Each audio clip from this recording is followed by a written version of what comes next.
Hello, I'm Julie, Hello, I'm Ileana. and welcome to Checkpoint Rowdy. Today we're here with Lisa Carrington Firmin. Welcome. Now, please introduce yourself for our audience. Well, I think the most important thing for this particular audience is that I'm the founder of the Veteran and Military Affairs Department here at UTSA. It was indeed my honor to be able to do that, to bring resources in a consolidated manner to support students that are here. Of course. Awesome. All right, well, we're going to start with our first couple of questions. Could you please describe your upbringing? Wow. Well, I grew up as a military brat. So I lived all over the world and I went to a lot of Department of Defense schools overseas. My father was in the Navy first, and then he was in the Air Force. So he spent the bulk of his time in the Air Force. So I guess my upbringing was very nomadic because I lived everywhere, right? Different cultures. I actually started school in Japan, so that was kind of cool. So yeah, I had a great upbringing, a great solid foundation. I mean, I'm blessed to have had parents that were very loving and you know, taught us the foundation that I needed to kind of go into the world and do my own thing, right? So so I feel really blessed to have, and I have siblings. I have two brothers and a sister. So I'm excited about my family. So. Yeah, that's so awesome. So, you mentioned, of course, that you went to a lot of different schools in a lot of different places. Did you ever struggle to acclimate when you moved to a new location? I did, and actually this was probably the hardest move, coming to San Antonio. My father, we were living in Panama, in the Canal Zone area, which is Central America. Now they don't call it Canal Zone anymore. But we were living back there, and my dad had a stroke, and he was actually in the States at the time. And so he was medevaced to Wilford Hall, which is here in San Antonio at Lackland Air Force Base. So he was here, and they notified my mother and said they didn't think he was going to make it. So she came to the States, and we stayed home. And the military, the family, the Air Force family surrounded us and took care of us because it was all the kids by ourselves. And then my dad ultimately, after several months, was able to leave the hospital.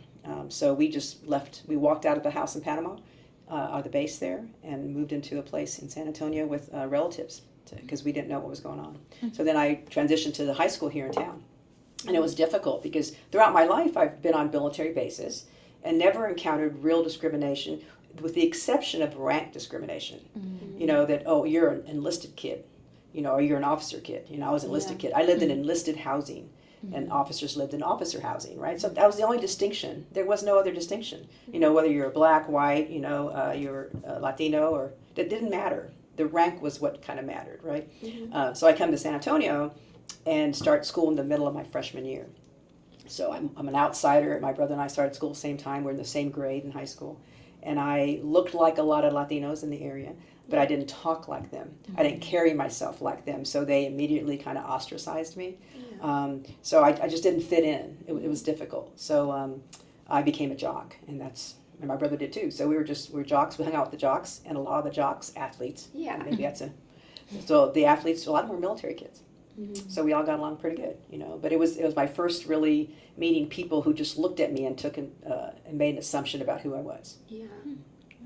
Yeah, I can relate to that as well. Whenever I also grew up in Japan, and whenever I moved here, like, I noticed that the distinction in, like, discrimination or like treating people differently was so different. Because, like, on base, like, you don't see race, you don't see, like, color like that. You just mostly see rank.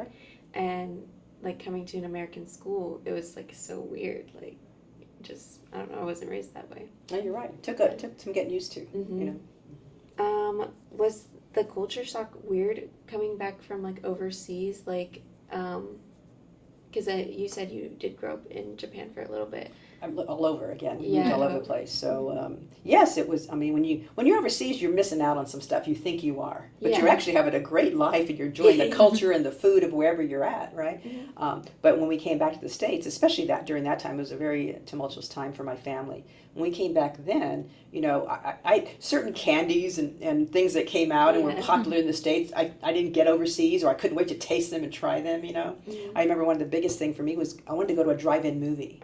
You know, we didn't have those overseas. And the United States was going through that period, you know, so I couldn't wait to go to it. I was so disappointed, but I couldn't wait to go. But in your head, you kind of think, oh, you're missing out, right? Even some of the trends are different overseas than they are in the States. So you think you're missing out, but man, we're the ones that won, right? Because we got to live among other cultures. Yeah. It's really cool. Mhm. Yeah. So, how was college like after? Or sorry, apologies. How was college life like after coming from a military background and now you're injected into a completely different atmosphere? Right. Well, and I'll tell you that, being discriminated against or underestimated or judged in some form or fashion, like we talked about earlier, that happened to me in high school. People, I was told I shouldn't go to college. Oh wow. And I mean, just blatantly. And I'm like, whoa, why do you say that? Is it because my parents never, finished high school or went to college? My dad got a GED to join the military, and they said, no, your grades aren't that great, and we just don't think, you're a good fit for college. And I'm like, I played sports in high school. I was on several clubs. I wrote for the school newspaper. But I did not, admittedly, concentrate on my academics. I kind of coasted through high school. But I was having fun. Yeah. Because no one told me, hey, you really should concentrate on your academics if you want to go to college. Yeah. I knew that I was going to be the first in the family to go to college, but I never knew that I had to really prep for it. So I told that counselor no, and that's when I would use the word ganas. My ganas in Spanish, it means what literal translation is desire, but in slang it's kind of the ambition, the drive to get ahead. Yeah. So that's when the ganas kind of kicked in me, and I said, man, no one should tell me what I can or cannot do. So I went to college, and I graduated 3 years with honors. So that's a great statement for those of you who are going to school right now and not sure what you want to do with your life. Don't ever let someone put you in a box and tell you what you can or cannot do. You should be the person that drives that. Yeah. Actually, going off of that, what advice do you have to people who are coming from a military background that are going into college? Like, what would you say, like, you wish someone told you back then? Yeah, well, I would say that you're probably more skilled to go into college and that lifestyle, that landscape, that environment than you think. Because if you've grown up all over the world, or you've grown up just on a military base and several bases, you've had to acclimate to new locations, meet new people, that kind of thing. So you've already exhibited a great skill to adapt and to be flexible, because Uncle Sam tells your parent when you're moving. You can't say, oh, I want to move on this time, and I want to go to this location. I mean, the military sends you wherever they want to send you. Right? Yeah. So the fact that you have to adapt, and as a kid, you had to adapt, right? And even your parents had to adapt. So those are great skills that you can use when you go to college. Yeah. And so I think we underestimate our own skills when we're growing up, and we don't realize, man, we really know this stuff. We can handle it. We can do this, because maybe we're the first in the family to go, and we're not sure, right? Yeah.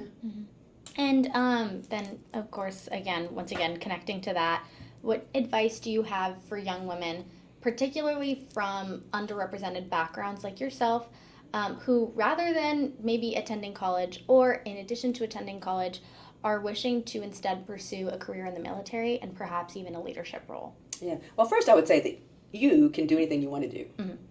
As a woman, as a Latina, as an African American, I don't care what you are. You can do whatever you want. You just have to have the drive, the ganas behind it to do it. And nothing is going to be handed to you. So you have to know going in, it's going to take some work, right? So long as you can handle hard work, then you can do anything you want to do. People, like I said, I wouldn't be here today if I listened to the people that told me I would never go to college, I wouldn't amount to anything, and I wouldn't be successful in the military. I mean, I was told I'd probably never make colonel.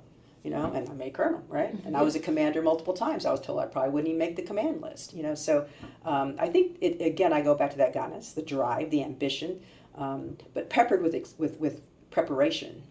You need to be prepared. You don't walk in and take an exam and not have studied, So things like that. I think it's really nice to, hear this story, because growing up with, my mother, trying to make certain ranks, I remember she'd come home and she'd cry, to me, and she'd be I don't know why, I'm not, there yet, and to, hear, a success story from that, it's so nice, and it's, kind of, healing my inner child. Oh, that's great. But remember, the journey itself is not easy. Yeah. I mean, I think you read one of my books, the first part of the book, and I talk about my story, and it wasn't easy. Yeah. And people just assumed, I joke a lot when I do presentations, I'll say, I wasn't born a colonel, and then people laugh, and it's true. I mean, for me to get from A to all the way to Z, man, there's a lot of mistakes made, a lot of people underestimating me, a lot of being isolated by myself because no one believed in me, just me. Yeah. So I would say that as an underrepresented person, or anybody who is not of the mainstream, anybody who kind of perceived as an other, that, number one, you got to believe in yourself.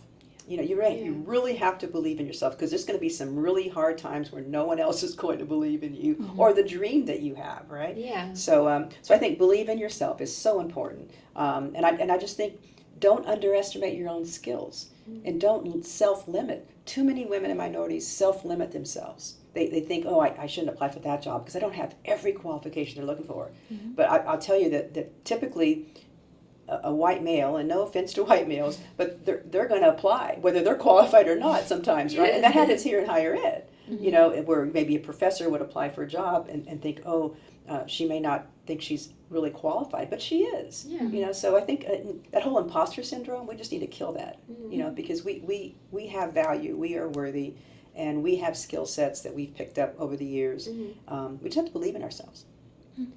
Going through college, did you know that you were going to go back into the military? No, I did not. I actually went to college under Chapter 35. My dad was 100% disabled, and so the VA paid for my education. And while I was going through college, I just knew I wanted to be a leader. I've always known that since I was a little kid, and my dad always kind of encouraged me. And that's another thing. Growing up in a typical Latino household, sometimes they would not say that to a woman, to a girl growing up, right? But my dad, maybe because he was in the military and he served all over the place, but he told me that I could do anything I wanted to do. And he pushed me in athletics, more than actually academics. And he pushed us all to be whoever we wanted to be. And he didn't limit us. So I didn't come into the situation or to approach my life with thinking, oh, I can't do that because I'm a woman. I can't do that because I'm a girl or I'm a Latina. Although he kind of reverted to some of the old stereotypes when I was getting ready to graduate. He said, why don't you come work, you can work for the newspaper in this city where I'm living, and you can kind of live with us, And I'm like, no, Dad, I'm not doing that. Yeah. I got big dreams, And then I told him what I really wanted. Yeah. And then he says, well, the military is always an option for you, because you can come in as a leader, you can come in as an officer. So that's exactly what I did. I came in as soon as I finished college. I actually started working on my grad degree and dropped out because I felt like I had nothing to contribute. I was 20 years old, and most people in the class were in their 50s or more, and they had years of work experience and leadership experience. And I had been a waitress and a hostess at a restaurant. That's about it, right? Yeah. So I felt like I didn't have enough to contribute. Yeah. So I decided to, I told my dad, I said, man, the military, I can drop out of grad school. The military will pay for my grad school, and then I can be a leader. And he said, yep, and that's exactly what I did. That's so awesome. So was it your father's service specifically in the Air Force that influenced your choice to then go into the Air Force? Oh, yeah. My brother went into the Army. But yes, his service in the Air Force. And I remember I told you about the family, the military family that kind of engulfed us, circled us when my dad had his stroke. And my parents weren't even in the city, on the base. But the military people, I'll never forget how they came around and they took care of us, and we were their family, and that's, I wanted that sense of family for me, and as a leader, I wanted the opportunity for a leader to be a leader, and I wanted the opportunity to have another family like that. What would you say were some of the pivotal moments of your career in the Air Force? Oh, wow. Let me see. Well, pivotal, I think, is the opportunities I got to command. I really do. But again, I prepared myself. I really worked hard so that I never gave anyone a reason to not promote me, right? So I was always over-prepared. Yeah. But, again, as a woman in the military, I kind of had to do that because I was immediately judged that I wouldn't be, right? Yeah. So I think that was important. I actually said in some of my writings that I baffled people with my excellence. Again, not giving anybody a reason to not promote me. So I think the command opportunities, working at the Pentagon was an amazing thing. I did not like the commute from Northern Virginia, but I loved working at our headquarters, all the services for Department of Defense. That was an amazing opportunity to work at the Pentagon. That was amazing. I just really liked it. Yeah, I met great people there too, very dedicated people. Then I think at Joint Command, I worked at Strategic Command. In Offutt Air Force Base, and that was really amazing too. Matter of fact, I was there on 9/11, and we were 55 feet below the ground in a bunker. We were doing an exercise. In the military, we do a lot of practice exercises to when we do go to combat, we're ready. Yeah. So we were in a practice exercise when 9/11 happened. Oh, wow. So again, I was part of this command bunker, situation there. And then I met President Bush that day because he came to Offutt Air Force Base. Oh, Right. wow. So yeah. So that was a pivotal moment for me. Obviously, making going to military schools too in residence was important for me. Every time I assumed command, that was a pivotal moment for me. And of course, combat was life changing. Of course. And if it's possible to imagine, where do you think your life would be right now if you hadn't joined the military? Wow, that's hard to say. I'd like to think that I'd be a leader in private or corporate America somewhere, you know, or maybe even in public, doing something in public or with a nonprofit. Because I just think I just have so much ganas, so much desire. I mean, look at me now, I'm on my third career. You know, I just think my son tells me I need to slow down more. And I have slowed down this past year. I did slow down. But I'm still doing things because I feel like now I have a platform I can help other people. So I know through the work I do now, it is helping other people. And I don't know, I just think I have it in me to always go. I told my publisher, I joked with him that I'd probably be writing how it feels to die on my deathbed. And he said he would publish those words when I'm dead. Wow. Oh my gosh. As the highest ranking Latina in the Air Force at the time of your retirement, how did you navigate the challenges of representation and inclusion? Yeah, that was a difficult thing to navigate. It really was. You know, I so wanted to be treated just for my merit, for what I could do, what I brought to the table. But I realized as soon as I walk in the door, people made assumptions, right? So again, I think competence is the key to handle that. If you're competent, then there's less room for people to maneuver around you and kick you out. Right, so that's why I said I baffled them with my excellence. I became the most competent person in whatever I was doing, right? So there would be no room for error or no one could question it. Yeah. So I think that's important. And I know that as I came up the ranks, I started speaking out more, right? Because I realized representation is important. And I'll give you a short story. I was at a base in North Dakota. And I was a lieutenant colonel at the time. And I was a commander, but I was a lieutenant colonel. And I was doing something. And I saw a young airman, a young Latina airman, who was part of the color guard, the honor guard, which renders honors, carries the flag, the flags, and they perform at ceremonies. Excuse me. So she was part of that. She came up to me and said, you know, ma'am, I wasn't get out of the Air Force. And I said, you were? She says, yeah, until I saw you. She says, you're a Latina. You're a lieutenant colonel. You know, I'm an airman, but I have dreams. And until I saw you, I'd never seen anybody that had that much rank. That was a Latina.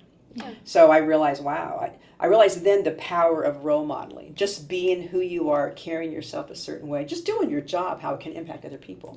Right? So I think that's important, that we don't forget that just as we live our life daily, that we might be influencing somebody else.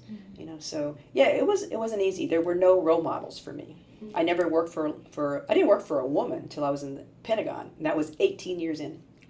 Wow. And only one time, only about like 6 months.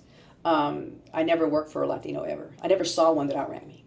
Oh, wow. Yeah. So I mean, just it's isolating to never see anybody that looks like you in any kind of leadership role. So I think that's another reason why I stayed in so long, is because I realized that I was making a difference. Even just by being there, I was trying to make a difference with policy and programming, but actually I'm making more of a difference since I've been out, because it's just so hard to speak up and not be retaliated against. Yeah, I think even now, like, we're making a difference just by talking about it and hearing this story, because in my upbringing, I never saw, like, a Latino. Like, like, it was never, my mom was always the one. So your mom was the only one, was probably. the only one I saw, So it's just really cool to, like, hear this story. What inspired you to write Stories from the Front, and how did you approach compiling such personal and diverse narratives? Yeah, this is Stories from the Front, this book here. It's 14 stories of military sexual trauma. And that is the entire continuum of harm, from maybe verbal harassment to almost verbal assault to physical assault to rape. It's the entire continuum of harm. And there's also discrimination, sexism, misogyny, discrimination not only for gender, but for race and ethnicity. And LGBTQ as well. So these stories in the book cover all that. So what was the inspiration behind it? The horrific murder of a young Latina called Vanessa Guillen. She was murdered at Fort Hood, now called Fort Cavazos. And they didn't even look for her for months. They said she went AWOL. So now it's all come out. There's movies about it, there's documentaries. As a matter of fact, I participated in one documentary about it. So the story's out there now. She was sexually harassed and then sexually assaulted, and then she was murdered, very horrifically. So I had buried my own sexual assault that happened to me at initial training years ago. So I just buried it completely. I think a lot of us who are in fields that we're the minority tend to compartmentalize to survive and then to even thrive, right? And that's what I did. So I call myself the queen of compartmentalization because I buried some stuff deeply that affected me, but I buried it so I could move on. And one of them was a sexual assault at initial training. And I literally buried it so deeply, I forgot it happened until I saw Vanessa Guillen's face on the news. And then all of a sudden, memories just came flooding back. And I'm like, oh my God, this happened to me too. And then I started, bits and pieces came back. And I was incensed. So the impetus behind this book is the horrific murder of Vanessa Guillen and extreme rage that I had that this is still going on and still happening, and that it happened to me. And then I wrote an opinion piece, an op-ed in San Antonio Express News. And it was, I'll never forget this. They published it on Veterans Day in 2020. And that was the year that she had been murdered, right? And that's the first time I ever spoke up about it, about my experience. And after that, people just started writing me, calling me, telling me their stories. And some of them were the people that are in the book. And I was like, wow, well, maybe I can do something about it. I can write, so maybe I'll write a book, tell my story, tell others, and see if we can make a difference and educate. And I really wanted to put a face on MST because military sexual trauma does not discriminate. It's the one thing that goes after anybody and everybody, whether you're male, female, old or young, it doesn't matter. So I really wanted to tell these stories. And that's exactly what I did, So, and I'm real proud of this book because it was very hard to write. It's very hard to speak up about this particular issue. And it's very hard to interview other people who've gone through even more horrific experiences. But I did, and I was determined because part of it was I wanted to make up for never speaking up before. That was part of it because I had some tremendous guilt for not ever speaking up once I found out and remembered what happened. And I was embarrassed and humiliated and everything else. So I said, well, this is a way to make up for that, way to use my platform now to help other people. So, and I'm real proud that this book is an award-winning book by the Military Writers Society of America. It was awarded a silver medal. So, and they're a very, very difficult organization to get an award out of because I didn't get one for the second book. So, so I know, you know what I mean. But yeah, this I'm very proud of this book. I'm proud to contribute to the historical record about this particular issue. And it definitely is a big issue in the military because even growing up, my mom would advocate for domestic violence, and there's this board in her work office, and it was for like seeking help for domestic violence, and she set it up, she decorated it. We went back maybe 6 years later, it had not been changed. Wow. And yeah, some organizations do lip service to this particular area. We cannot do that. This is lifelong ramifications. It impacts people their entire lives, their family, their relationships, professionally, personally. I mean, we got to get a handle on this. This is really important. Frankly, it's a problem in our country, not just the military. The military is just more spotlights on it. And you can't just quit. You can't just walk away. Corporate America, you can just walk away. You can resign your position. In the military, you can't walk away. And I personally grew up in Killeen, so at the time that, of course, the case was being publicized, I was in middle school, I think, and it was especially frightening because, my mom and my aunt had gotten out, but my other tia was still in, and she was actively working at Fort Hood, and so I think it's especially important to put these stories out there because it really enlightens us to think, wow, these people around us within our families, they could have very well have experienced this, and how are they supposed to speak up if no one else around them is doing so? Right. I mean, and a lot of the people in the book had never spoken up. The Vietnam veteran in the book, she didn't speak up for 50 years. I didn't speak up for 40. And a lot of other ones. I'm proud too that the youngest one in the book is the young Latina who was at Fort Hood, and she's the creator of the hashtag I am Vanessa Guillen. she was so frustrated because Vanessa went missing in April and no one really was looking for her. Mm-hmm. And her family came and they hired attorneys and they started talking. And initially they said, oh, she's probably just AWOL, right?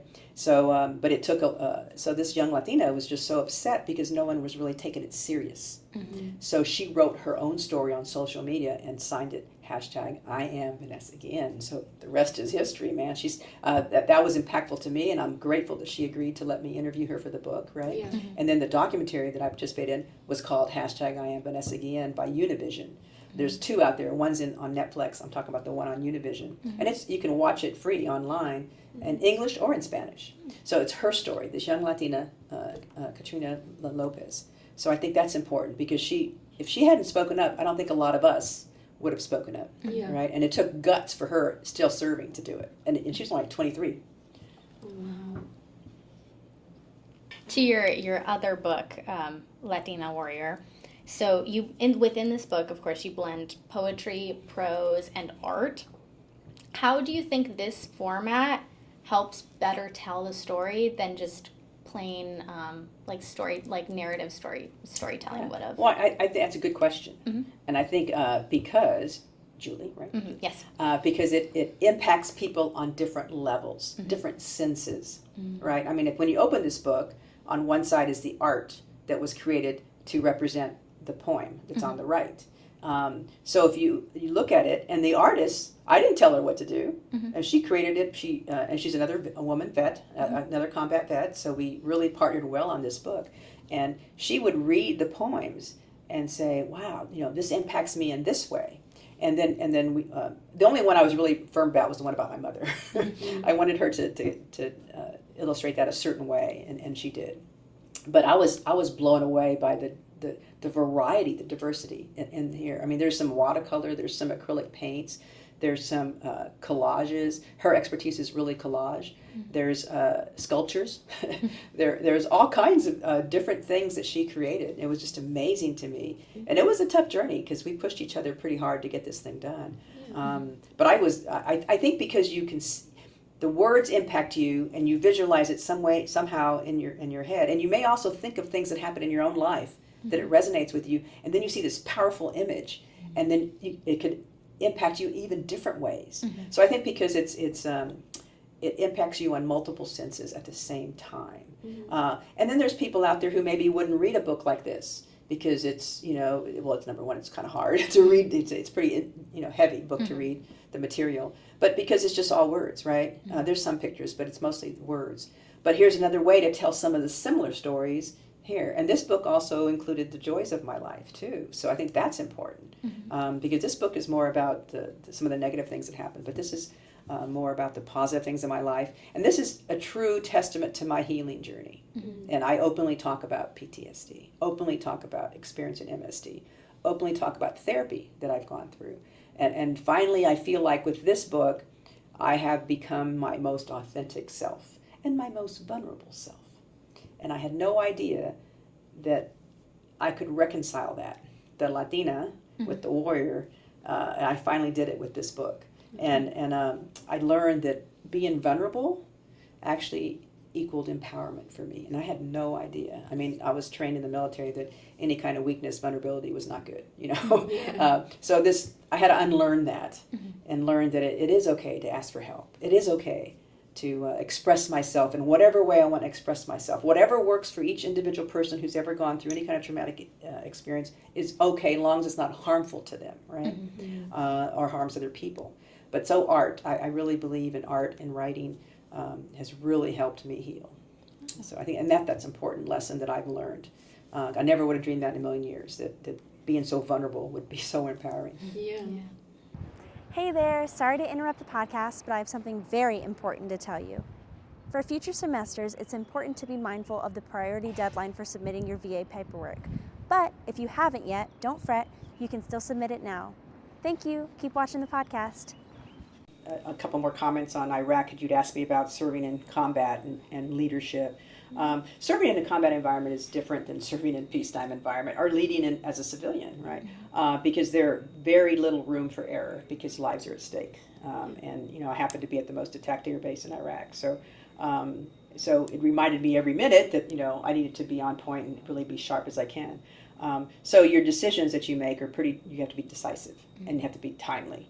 It's probably the only time I've been a commander where I had plenty of authority and funding to buy whatever I needed, but I couldn't get what I needed because I was in the middle of the Sunni Triangle, and the insurgents were attacking our convoys, and we couldn't get certain things in. A lot of stuff we flew in, but we couldn't bring certain things in. So it took longer to set up the airbase than I thought.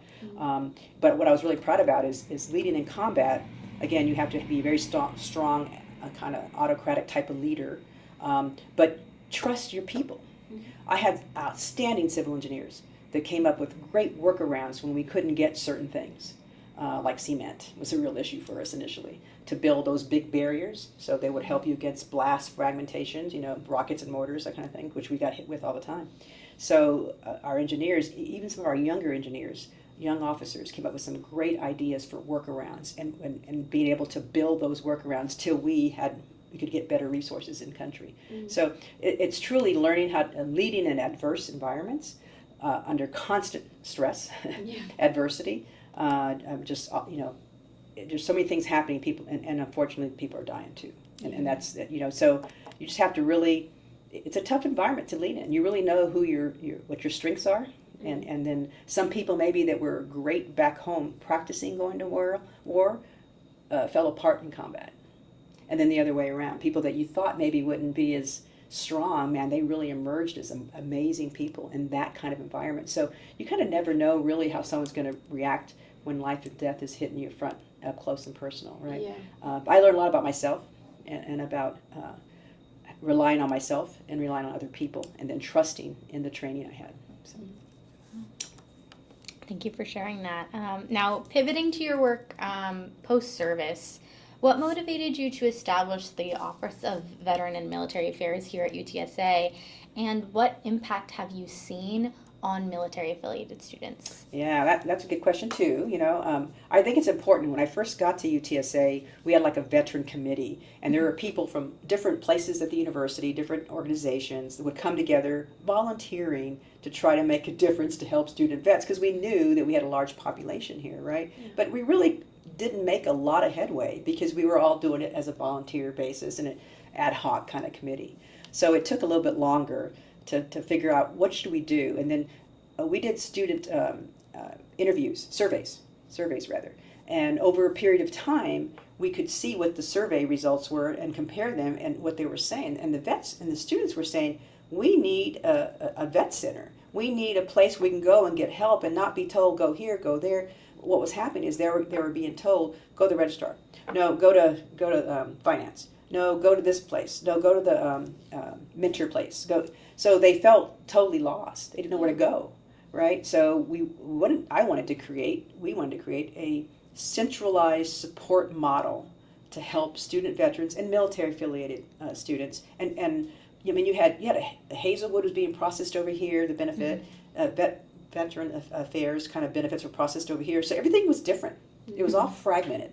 So what I was able to do, and this took some time, I had to get, of course, the president to support it on the provost, and they did once they saw the survey data. I went in with a big old binder, and I had it color-coded, what students had actually written in and what they said. Yeah. And I said, it's time. We have, at that point, it was like over 5,000 military-affiliated students. Now it's over 6,000, right? So we went in and said, this is what they're saying. This is what they need. And this is Military City, USA, right? We're supposed to take care of our we have the largest vet population of any other school around here, right? Yeah.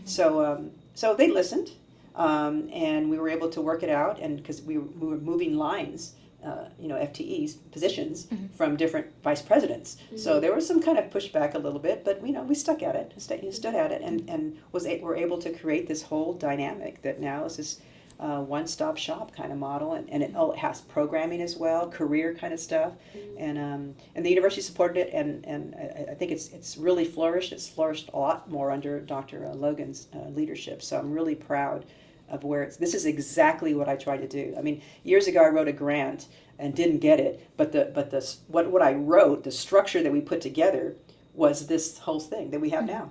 So at least we had a baseline to go from, so there wasn't all for naught, you know what I mean? So I'm excited that what's going on here at UTSA. It's exciting for me to see what's happening with students and what Dr. Logan and what Will Laston, what they've done here. It's really cool.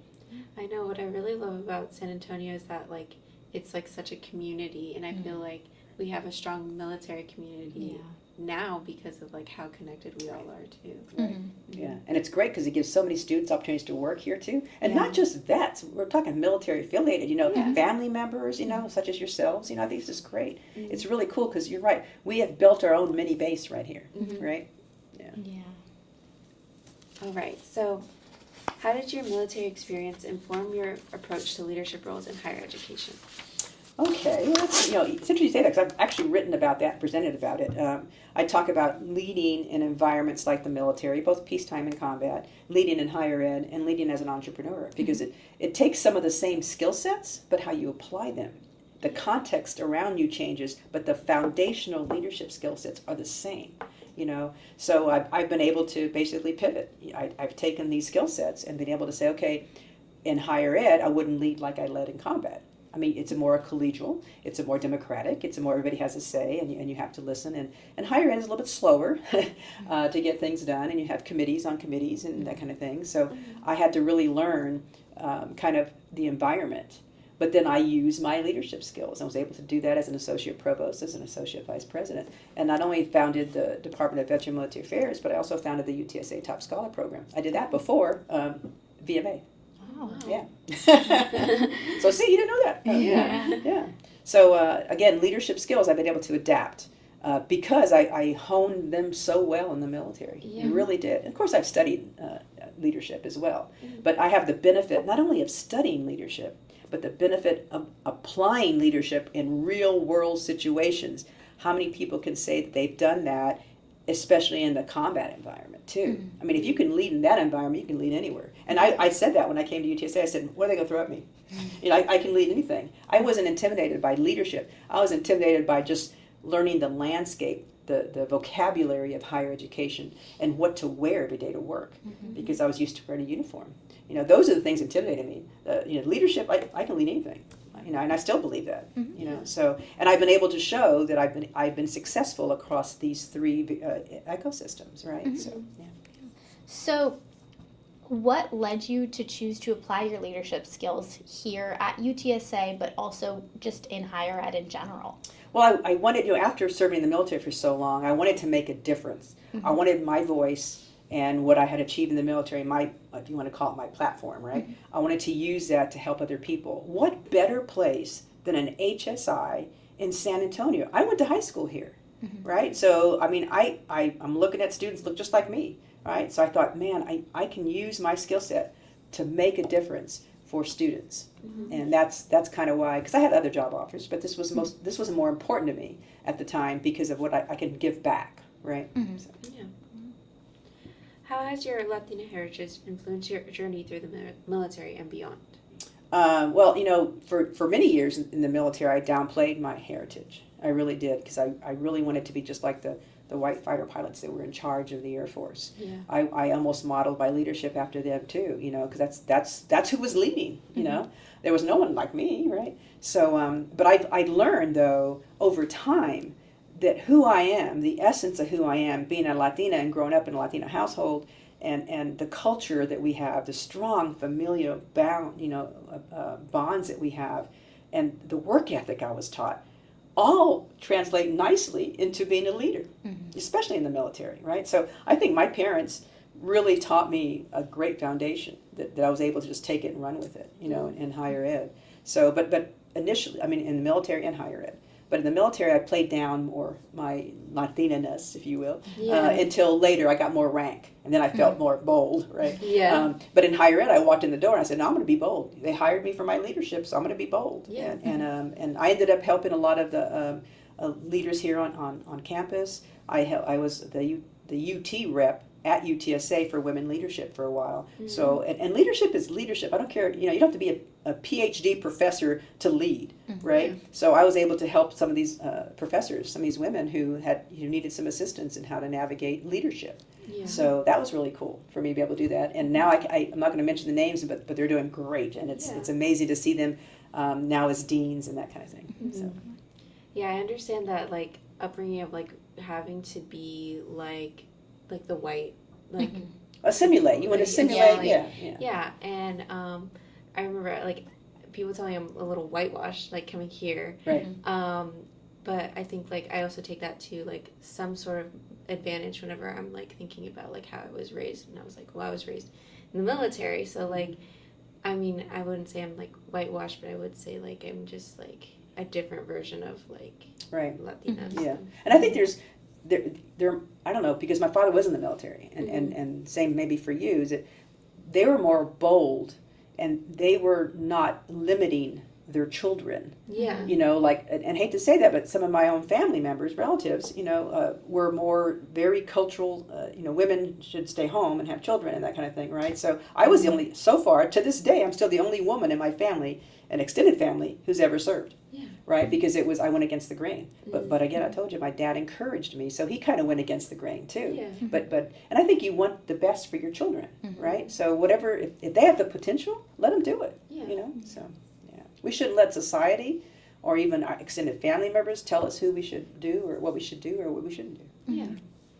And I have to say, it's so, I guess, freeing to see, you know, similar to yourselves, I was also, you know, considered throughout my high school and middle school even, I was whitewashed because I didn't present as a Hispanic stereotype. Yeah. And so it's really nice to see that didn't hold you back at all throughout high school. And then, of course, when it became evident that people only saw yourself as a Latina, that didn't hold you back either, because you exist as yourself. You are not whitewashed. You're not this Mexican stereotype. You're not anything but yourself. And it's a shame that people have these stereotypes, right? Yeah. But again, we should just be who we are and bring all of us to the table. So the fact that I had a Latina culture that had this great strong work ethic and dedication and patriotic values, I brought all that to the military. Yeah. And that was great, but I didn't realize it at the time. I kind of, you know, I downplayed, I didn't speak Spanish in the office, you know, I kind of downplayed all that stuff. But it's as I got more rank, then I got more bold about that, right? And then certainly when I came to higher ed, I said, you know, I'm going to try to be my authentic self here. And I could more than the military, but not totally.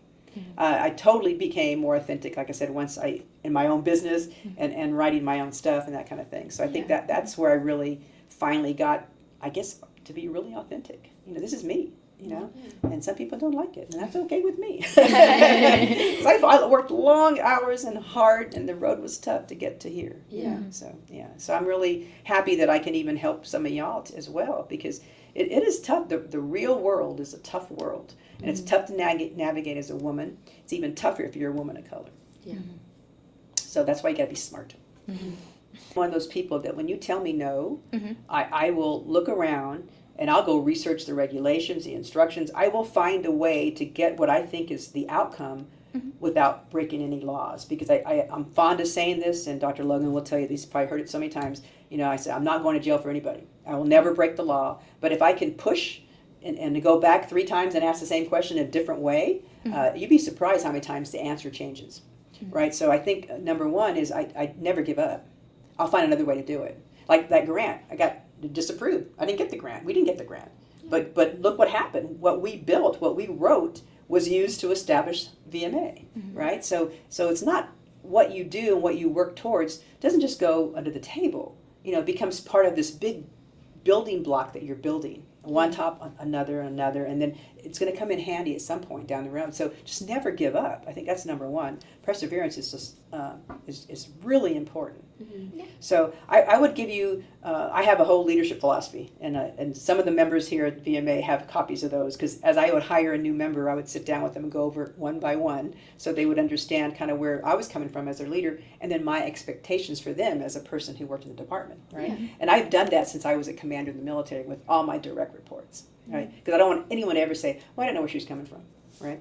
So my top 3 leadership advice that I would give is, number one is be competent. You've heard me talk about that already, how to be smart, baffle them with your excellence, you know, be smart. You have to be the smartest person in your field as much as you can. Be competent, right? Because they can't take that away. Don't give them a reason to not promote you, right? Or not select you for school, for for a scholarship or whatever. So be competent, number one, right? You can't fake your way for any length of time. And then number two, know yourself.